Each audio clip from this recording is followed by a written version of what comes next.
Yine bir darvazamız bitti. Xudo xolasa Shavot tumanına koyduk.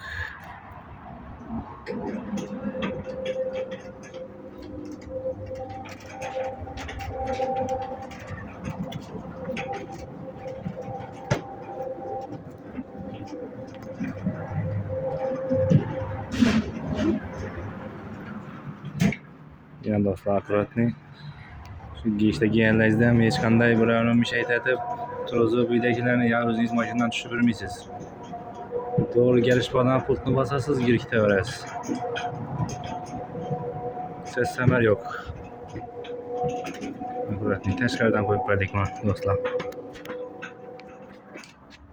Qo'llar ruchnoy boshqarish mexanizmi ichkarida. Ya do'stlar. Darvoza bor yo'q ham bilinmaydi.